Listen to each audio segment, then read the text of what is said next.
découvert ici. Que vous avez découvert Ivoire TV. Je suis Nyonka Joël Lori, anciennement élève à Soubré. J'ai fait le cursus secondaire pratiquement à Soubré. Après, je suis allé à Daloa où j'ai obtenu le baccalauréat série littéraire A2 et ensuite orienté à l'université Félix Houphouët-Boigny en anglais. J'ai décidé de m'inscrire dans une grande école où après le BTS, j'ai continué en cours du soir dans une grande école où j'obtiens le Master 2 en marketing. Après le Master 2, il faut dire que j'ai fait des certifications. Voilà, j'ai eu des certifications et aujourd'hui, je suis inscrit en FIP en communication politique à l'université Félix Houphouët-Boigny. Voilà, et quand j'ai fini le Master 2, je suis rentré dans une multinationale appelée Sunda. Sunda, qui est aujourd'hui à Yopougon, zone industrielle, où j'ai été en tant que commercial avant d'être débauché par l'entreprise Philips. Donc j'ai exercé à Philips pendant 2 ans. Voilà, et bon, j'ai décidé de me mettre dans l'enseignement après l'obtention de mon concours de l'IPNET. Voilà, aujourd'hui, je suis professeur de marketing d'université privée. Nous sommes en 2020. Nous sommes en 2020 et c'est une année de passation de pouvoir à la jeunesse. Parce que je me souviens très bien et quand M. Ouattara et Gbagbo Laurent et autres étaient opposés en 2010, voilà, et dans leur campagne, ils disaient qu'en 2020, il faut passer le flambeau et autres. Donc je pense que M. Ouattara lui-même, en 2015, il le disait. Voilà, il faut passer le flambeau à la jeunesse et je pense qu'il continue de le dire. Donc, pour être un peu truc, il faut dire que c'est une année de passation. Dans ma région, d'abord, il faut dire qu'aujourd'hui, Daloa, qui est la plateforme de l'immigration clandestine, d'ailleurs, ce n'est pas honorable parce que Daloa, qui est une grande ville, qui fait partie des plus grandes villes de la Côte d'Ivoire, est délaissée. La jeunesse est délaissée, ils sont abandonnés à eux-mêmes. Aucune structure pouvant vraiment leur permettre de se prendre en charge. La jeunesse est délaissée, c'est la délinquance juvénile et autres loisivetés qui devient leur habitude. Et je pense que ma vision aujourd'hui, c'est d'abord un changement de mentalité au niveau même de la jeunesse. Parce que je ne peux pas comprendre. À Daloa, il y a là-bas le ministre de la Jeunesse, Touré Mamadou, qui est député de Daloa, Babo Daret, qui a été ministre des Eaux et Forêts, qui est aujourd'hui PCA de télédiffusion, et plein de cadres qui sont à Daloa. Mais la jeunesse n'a pas d'activité pour se prendre en charge. Voilà, moi aujourd'hui, ma vision, c'est de faire en sorte que les entreprises délocalisent au niveau de Daloa. Voyons, à Boisflé, Solibra a fait un pas. Il y a une unité de production. Solibra à Boisflé, ça fait qu'au moins quelques jeunes arrivent à travailler. Et aujourd'hui, ce que je souhaite pour Daloa, c'est qu'il y ait des usines, il y ait des infrastructures qui peuvent vraiment permettre à la jeunesse de se prendre en charge. Voilà, donc j'invite d'ailleurs les cadres à militer dans ce sens. C'est pour cela que je tenais à dire merci à mon grand frère Bogou Laza, qui aujourd'hui est en train de faire main aux pieds pour vraiment aider cette jeunesse-là. Ce qui me pousse à avoir ces ambitions-là, d'abord je rappelle que j'ai été candidat sur la liste de Léopoldine Kofi au conseil régional. J'ai été candidat et ce qui me pousse à courir vers ma population, c'est d'abord le changement au niveau de la situation sociale. Voilà. Et je pense que c'est vrai, d'autant diront, est-ce qu'on est obligé d'être en politique pour aider? Je dis oui, il faut être dans les instances de décision pour vraiment aider et parler de sa population. Voilà pourquoi je dis, et je le dis maintenant, les élections à venir, la députation à venir, je suis candidat. Voilà, je suis candidat pour aider ma population. C'est pour cela, tout récemment, j'ai été dans les villages de mon canton, où d'ailleurs j'ai entrepris une tournée qui va continuer les jours à venir, voilà, où je dis à la population, à mes parents qu'effectivement, il y a les 2 pieds dans la politique. Voilà, il y a les 2 pieds dans la politique, et mon grand frère Bogou Laza et moi, nous sommes candidats à la députation à venir. Pour l'instant, je ne pourrais me prononcer sous la bannière. Mais je pense que ce qui compte actuellement, ce sont les actions que nous menons sur le terrain. Et voilà, donc la bannière, elle peut venir après. Voilà, c'est la population qui va décider la bannière sur laquelle nous irons. Nous ne sommes pas pressés pour nous mettre avec un parti politique ou quoi que ce soit actuellement. En tant que futur député de Daloa, moi je pense que d'abord à l'hémicycle, c'est là-bas que toutes les lois se votent.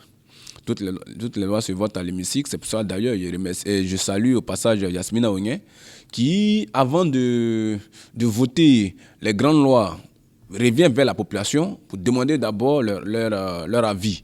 Et je pense que si je suis à l'hémicycle, et je vais d'abord chercher à revenir à chaque fois vers ma population, leur demander ce qui est bien pour elle, avant de prendre toute décision.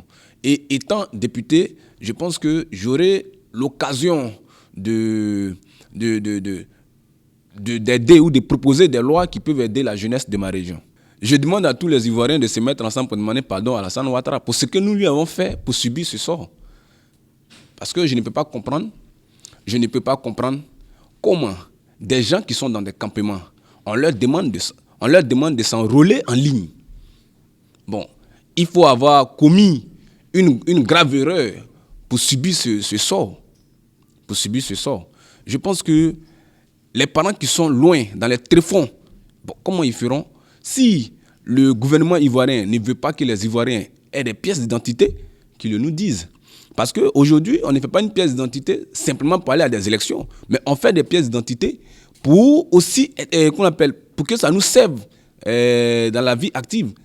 Pour faire tout ce qui est document administratif, il faut une pièce d'identité. Si pour avoir une pièce d'identité, on doit aller au ciel pour revenir, je pense que c'est méchant.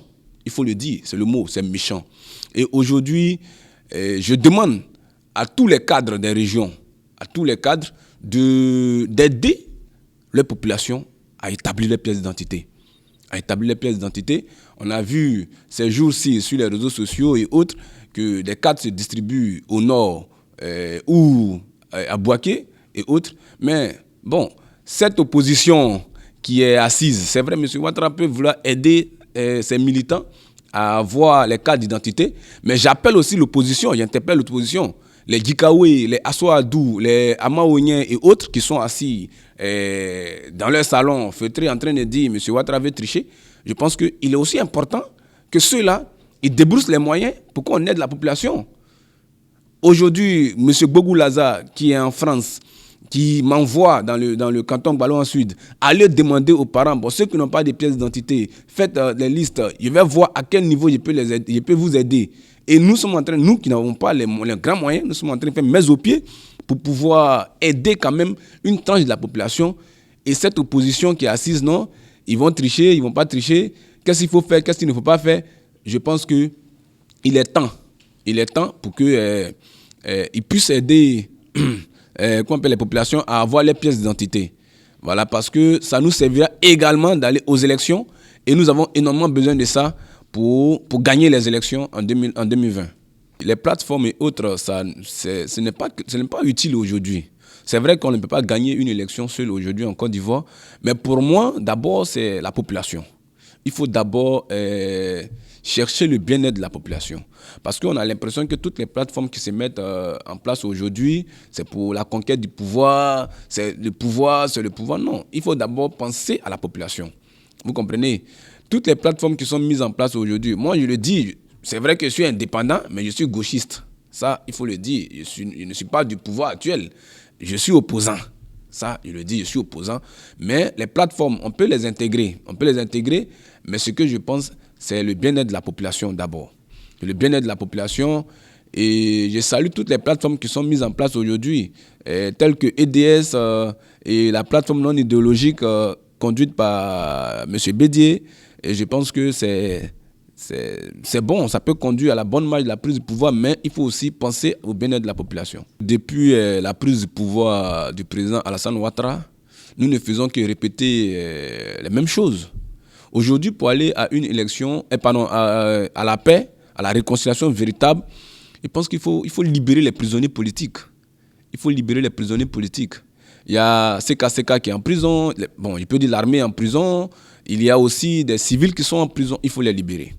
Parce que c'est vrai, on peut vouloir aller à la réconciliation, mais si moi, par exemple, j'ai mon père ou ma mère ou mon frère qui demeure toujours à la Maka, et est-ce que je peux aller à la réconciliation? Non. Mais je pense que si on libère ces prisonniers politiques-là, beaucoup de choses peuvent se dégager. Et aussi parler du retour de Gbagbo Laurent et de Charles Blé Goudé. Parce que c'est ça aussi la réconciliation. C'est ça la réconciliation. On ne peut pas s'asseoir dans les salons pour dire oui, ça va, les Ivoiriens, ils vont bien et autres. Je pense qu'il faut libérer les prisonniers politiques. Les hommes de Dieu, on leur part de responsabilité dans le processus de paix. Depuis déjà quelques années, comme je le disais, les hommes de Dieu aussi font le pas vers M. Ouattara. Donc moi je pense que quand même, quand on supplie une personne pendant des années, il doit pouvoir être docile à un moment donné de la vie. Donc je pense que ces hommes de Dieu qui sont allés le voir, cette fois-ci, bon, il va les écouter. Il va quand même les écouter. Voilà. Je tenais à vous dire merci. Merci à ivoiretv.net. Merci à votre équipe. Aussi, je pense que nous devons rester sages. Nous sommes en période électorale. Nous devons rester sages. Et nous devons avoir un esprit de paix, de cohésion, afin que la Côte d'Ivoire ne brûle plus. À nouveau. Vous avez découvert ici. Que vous avez découvert Ivoire TV. Ivoire TV.